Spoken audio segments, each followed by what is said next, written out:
معصومیت بھرے پرانے دور میں الماریوں اور تابدانوں میں اخبارات بھی انگریزی کے بچھائے جاتے تھے کہ ان میں مقدس کتابوں کے حوالے نہیں ہوتے۔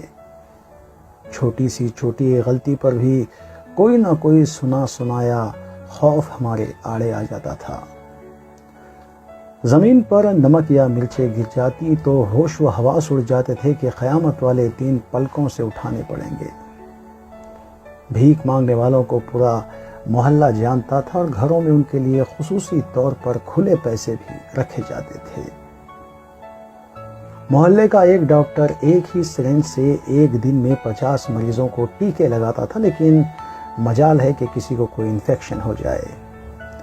عرقان یا شدید سر درد کی صورت میں محلے کے کوئی بزرگ یا مولانا پیشانی پر ہاتھ رکھ کر دم کر دیا کرتے تھے اور عقیدہ ایسا تھا کہ لوگوں کو شفا ہو جاتی تھی۔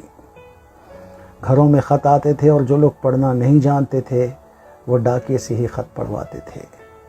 ڈاکیا تو گویا گھر کا ایک فرد بھی شمار ہوتا تھا، خط لکھ بھی دیتا تھا، پڑھ بھی دیتا تھا اور کسی کے ساتھ بیٹھ کر چائے پانی پی کر وہ سائیکل پر چلا بھی جاتا تھا۔ امتحانات کا نتیجہ آنا ہوتا تو دعائیں پڑھ کر گھر سے نکلتے تھے اور خوشی خوشی پاس ہو کر آ جاتے تھے۔ یہ وہ دور تھا جب لوگ کسی کی بات سمجھ کر اوکے نہیں بلکہ ٹھیک ہے کہا کرتے تھے۔ موت والے گھر میں سب محلے دار سچے دل سے روتے تھے اور خوشی والے گھر میں حقیقی قہقہے سنائی دیتے تھے۔ ہر پڑوسی اپنے گھر سے سالن کا ایک کٹورا ساتھ والوں کو بھیجتا تھا اور ادھر سے بھی کٹورا خالی نہیں آتا تھا۔ میٹھے کی صرف 3 ہی قسمیں تھیں: ڈبل کا میٹھا، چاول کی کھیر یا پھر میٹھا کھانا۔ آئس کریم دکانوں سے نہیں، لکڑی کی بنی بنڈیوں پر ملتی تھی جو میوزک نہیں بجاتی تھی۔ ہر محلے میں اور گلی گلی میں سائیکل ٹھیک کرنے والے بھی موجود تھے، جہاں کوئی نہ کوئی محلے دار اپنے قمیص کا کونا منہ میں دبائے پمپ سے سائیکل میں ہوا بھرتا ہوا نظر آتا تھا۔ 11ویں ہوتی یا نیاز بڑھتی تو سب سے پہلے حق بچوں کا ہوتا تھا۔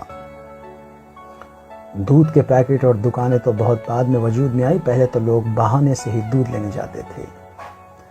لوگوں کے پاس وقت ہی وقت تھا، گفتگو ہی گفتگو تھی، باتیں ہی باتیں تھی، وقت ہی وقت تھا۔ گھر کے باہر چبوتروں پر بیٹھے ہوئے محلے کے لوگ باتیں کیا کرتے تھے اور پرانے بزرگوں کے واقعات بیان بھی کر رہے ہوتے تھے جس میں نصیحت ہوا کرتی تھی۔ جن گھروں میں ٹی وی آ چکا تھا انہوں نے اپنے دروازے محلے کے بچوں کے لیے ہمیشہ کھلے رکھے تھے۔ مٹی سے لیپی ہوئی زمین اور قبیلے کی چھت کے نیچے چلتا ہوا پنکھا سخت گرمی میں بھی ٹھنڈی ہوا دیتا تھا، لیکن پھر اچانک سب کچھ بدل گیا۔ ہم قدیم سے ماڈرن ہو گئے۔ اب باورچی خانہ سیڑھیوں کے نیچے نہیں ہوتا، کھانا بیٹھ کر نہیں پکایا جاتا، دسترخوان شاید ہی کسی کے گھر میں استعمال ہوتا ہو۔ منجن سے ٹوتھ پیسٹ تک کے اس سفر میں ہم نے ہر چیز بہتر سے بہتر کر لی ہے، لیکن پتہ نہیں کیوں اس قدر سہولتوں کے باوجود بھی ہمیں گھر میں ایک ایسا ڈبہ ضرور رکھنا پڑتا جس میں ڈپریشن، سر درد، بلڈ پریشر، شوگر، نیند اور وٹامنس کی گولیاں ہر وقت موجود رہتی ہیں۔